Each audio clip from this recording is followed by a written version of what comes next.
All these microphones on? Nobody's going to talk yet, huh? Yes, sir. All right. Is it time?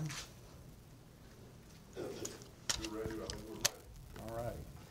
Well, thank you for being here today, and especially on such short notice. I'm Sheriff Larry Ashley with Okaloosa County Sheriff's Office, Superintendent Marcus Chambers with Okaloosa County School District. Here to make an announcement on a number of arrests we made today. Those arrests have not been effected yet, but certainly their attorneys have been notified and advised to bring them to the Sheriff's Office before the close of business. Both of these incidents took place between the months of September and November of 2018. The first incident I'll discuss occurred in October 2018 at Shalimar Elementary School. The guidance counselor, Ms. Sharon Burt, at that school failed to report a suspected child abuse, which is a third-degree felony. That incident occurred when Burt failed to notify the child abuse hotline after being advised of a sexual abuse allegation involving a 5-year-old student there. She did report that incident to the Boys and Girls Club, who notified the Fort Walton Beach Police Department, and then we became involved at that point. There is an active warrant and a $1,500 bond, cash or professional, and based on her attorney's advice, Ms. Burt has refused to be interviewed regarding investigators in that incident. She was placed on administrative leave immediately after that came to school district's knowledge. The second incident, during September through November of 2018 at the Fort Walton Beach Silver Sand School, a number of incidents of child abuse involving the below teachers and 3 separate students have been reported. Those teachers are Margaret Wolthers, who is a teacher at Silver Sands, being charged with aggravated child abuse, which is a felony at 1st degree. Carolyn Madison, teacher's aide at Silver Sands School, aggravated child abuse, 1st degree felony. And Diana LaCroix, teacher's aide at Silver Sands School, aggravated child abuse. 2 witnesses in that incident, separate teachers' aides, brought their concerns regarding this type of punishment and discipline to the attention of School Resource Officer McCullough there. McCullough contacted the abuse hotline, and an investigation was then begun. A third witness, a separate teacher's aide, was interviewed and confirmed the incidents. It was learned that Walthers, Madison, and LaCroix were placing 3 autistic children, victims' ages 8 and 10, into a pitch-black classroom bathroom for punishment. There was no supervision in the bathroom at the time. 1 student per witness was held for 90 minutes on at least 1 incident.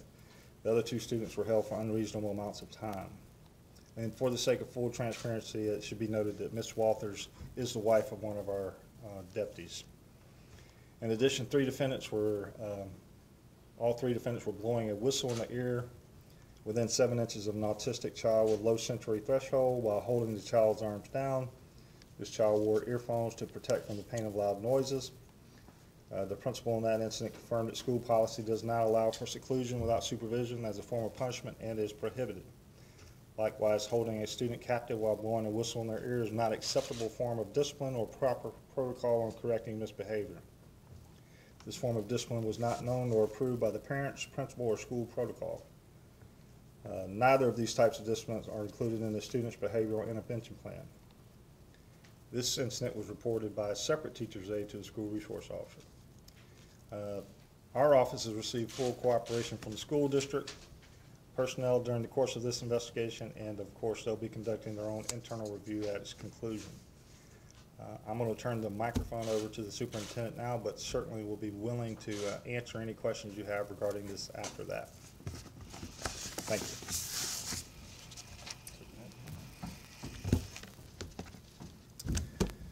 I would like to take this opportunity to thank the sheriff for their thorough investigation during these situations. And I would like to say that we have approximately 4,000 employees in the school district, and probably 99% of them are making the right decisions each and every day for our students. And unfortunately, when these situations do occur, this is something that we will not tolerate. It's something that we're going to look into seriously. And after the conclusion of the Sheriff's Office investigation, we also too will do an investigation internally. We in the school district will not tolerate the action or inaction of any employee that's not making the right decision when it comes to the health, safety, and welfare of our students. These 2 situations were handled immediately and the proper authorities were contacted. And during the investigation, we worked cooperatively with the Sheriff's Department. I do want to say to our parents that are out there in the community that this is something that we take very seriously. This is something that we will not tolerate. And as we go forward into the future, we will continue to look at our practices, we'll continue to look at our training, and we'll continue to work cooperatively with the Sheriff's Office and other authorities. Sheriff, how did you find out about these allegations at Fort Walton School? How were those brought to you? They were brought to us by a teacher's aide to the school resource officer, which again, to echo the superintendent, the vast majority of our teachers work tirelessly in an honorable profession and doing the right things for the right reasons.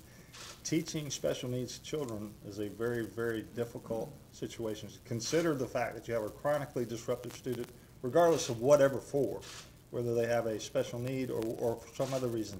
How do you control that student while also teaching the other students in your class? And that comes down to training and additional oversight, all of which have been occurring here recently.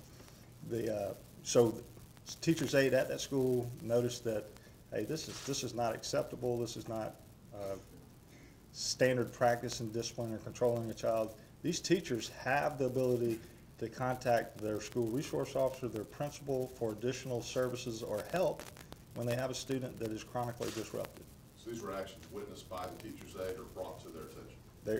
This was witnessed by the teacher's aide who brought it to the school resource officer's attention.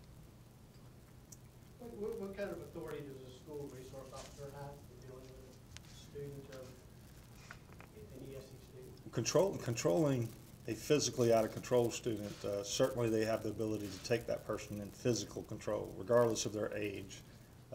But our teachers and law enforcement officers are trained how to deal with special needs individuals, to take them under physical control without harming them or themselves. So that type of training is also received by special needs teachers. Policy, our teachers know that seclusion, unsupervised seclusion is unlawful. I mean, that's in statute. I can read the statute to you if you want to know specifically what we're talking about. It's Chapter 82703, abuse, aggravated abuse, and neglect of a child and penalties. It says willfully tortures, maliciously punishes, or willfully and unlawfully cages a child. Seclusion is caging, whether it's a padded room or a dark bathroom or whatever it might be. When that's unsupervised, then that's unlawful. All these students at Silver Sands were special needs students who were involved? I believe so, yes. And all three of these teachers were working with them at the same time? One teacher, two teachers' aides, yes. One teacher, two teachers' aides. These were single incidents? Multiple incidents, yes. So this happened multiple times? Correct. To 3 different children as far as the restroom goes? Yes. Did you get any kind of explanation for what the whistle was being used for? Disciplinary control that certainly aggravated him, and that was a form of punishment. Mr. Chambers, how long have this teacher and teacher's aide there been employed by the school system? So they've been with our school district for a number of years. And I would also like to say, they've received training in terms of how to deal with students when situations aren't going the way that they would like. But I'd also like to say, when behaviors do get to a point where they do get out of hand, there are protocols in place in terms of contacting the principal, and in terms of, at this particular school, they actually have a safety team that is called to help assist with any of those situations. I didn't catch the name of the teacher from Shalimar. What was the name again? She was a counselor. Counselor. And we'll certainly provide you with the arrest reports and incident reports. But her name was Ms. Sharon Burt. Also longtime employee? Yes, sir. Mr. Chambers, did these arrests have anything to do with the terminations announced today? These events did not. I know we're talking about sort of recent events. offense, but is there any idea that either of you could talk about how long this has been going on for? Or is this the first time the district is hearing anything about this? Without divulging too much of the investigation, because it still has to be prosecuted, this was an incident, or at least in the Silver Sands incident, that where they considered it a acceptable practice. So it had been going on for some time. Are there concerns that other children from years past may have undergone these same sort of treatments? Well, we've not had anybody come forward with that kind of information, and our investigators have not discovered that information, but certainly we're open to hearing from anybody who may have experienced that. Did these teachers work with the right pressure when you did this? I don't know that, Tom. So they're not under arrest right now, but there are warrants signed out for their arrest, is that what I understand? There are warrants for their arrest, and they have until the end of the day to turn themselves in. Have And they may have already done that while we're in press conference, but their attorneys were notified, and they've all agreed to turn themselves in. Yes, sir. Looking forward to the future, how do we stop things like this from happening within the district? I'll certainly add my 2 cents afterwards. I will say that I think as we do go forward, we have to be very vigilant in terms of our training, and that's one of the things that we're looking at right now. I've actually asked the Department of Education to come in and look at our ESE department and to give us very specific recommendations in terms of things that we're doing well and in terms of things that we could do even better. But training with our teachers, because I do believe the vast majority of them are doing the best that they can, but we need to make sure that we're looking at what we do each day and make sure that our teachers are trained accordingly. So they are trained, but I think we need to do even better. Let me just add there that students have a constitutional right to a free and public education in the least restrictive environment. But when you become chronically disruptive or violent, for whatever reason, whether that's a special need or something else, then you may forfeit that right in the least restrictive environment. So this has got to be a community initiative that we deal with these special needs children or disruptive or violent children and how we deal with that. And so certainly you can always call the parents. If a child becomes so disruptive or violent, then you can always call the parents and say, look, we don't have the capability of controlling your child. We need your help. So it's got to be all of us together. It can't. We just can't put it all on the teacher and say, you handle it. It's got to be law enforcement, judiciary, medical, our schools, all the above, in helping us reach the right conclusion here. Mr. Chambers, so you've talked to the parents of these children. How recent did that conversation happen, and can you tell us a little bit about how the conversation went with the parents? So of course this happened back in the first semester. Each of the principals at each of the schools reached out to the parents to make sure that we had contact with them. They had very honest and upfront conversations in terms of the situations. And any time that these type of situations do occur, it is imperative that we do reach out to the parents so we're all on the same team in terms of moving forward, but definitely reached out to the parents. How did those conversations go? I mean, are they satisfied with the actions being taken now, in your mind? So I can't speak in terms of how they feel in terms of today's press conference in terms of the action taken, but I will say back during the time frame, the parents, to my understanding, were very appreciative that the principals reached out to them to discuss the situation. Has the reporting gotten better since the civilian's arrest? So a number of things have happened since that time. There's been additional training in the school district in terms of mandatory reporting. At principal meetings, we've discussed mandatory reporting. So I think if you reached out to the Department of Children and Families, I would say that the reporting has increased since that time. And what we've stated to our principals, to our teachers, is we are not the ones who determine whether there's something that's factual in terms of whether a child has been abused or not. Our job is to report it. DCF's job is to look into it and our job is to report it to the sheriff's office, then their job is to look into it. So we have increased the number of calls, but I think it's also occurred due to the training that's gone into making sure that we handle these the appropriate way. I'd just like to reiterate on that one aspect. The law does not require a mandatory reporter to determine the validity of the complaint. So just because you think it's the rumor mill, or you don't believe it happened, or it's not possible, the law doesn't give us that leeway. We're mandatory reporters. If we have information brought to us that a sexual battery, a child abuse, or whatever it may be, is alleged, then it's our responsibility by law to report that to DCF and the abuse registry. So we, as mandatory reporters, all of us which are, don't have the leeway to determine whether it's a credible complaint or not. That's somebody else's responsibility. And this does come on the heels of another investigation. How do you assure parents that their kids are going to a safe place when they walk out the door? And that's a fair question.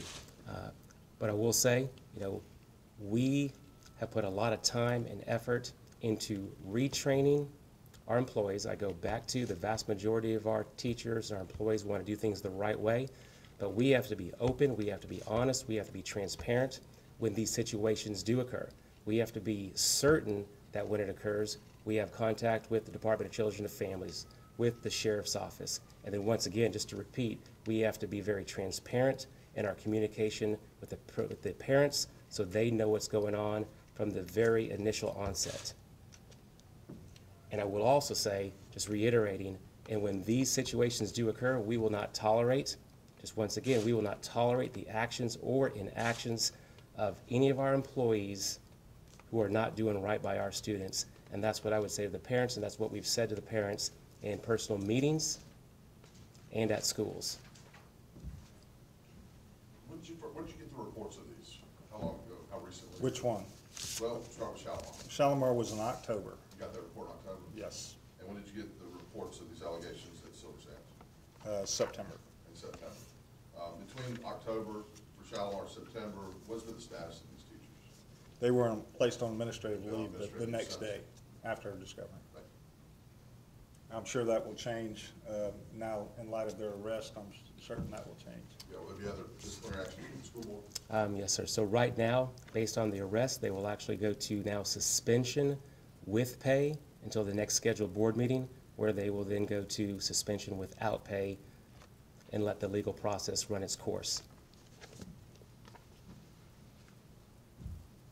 Any other questions? Just curious how the children are doing. Any indication there? Have you talked to counselors at the schools or parents? Are they doing okay in light of these incidents? So once again, a very good question. So my understanding is, from talking to the principals, that the students are doing well right now in terms of in the current environment. But once again, and right now I do get that these are allegations right now, but still our hearts go out to these students as we go forward. Have you run into any staffing issues at Silver Sands with three educators? Three, correct? Correct. Any staffing issues? And when you say staffing issues, what do you mean? Being able to replace those people? Correct. So currently we have substitutes that are in there in those classes.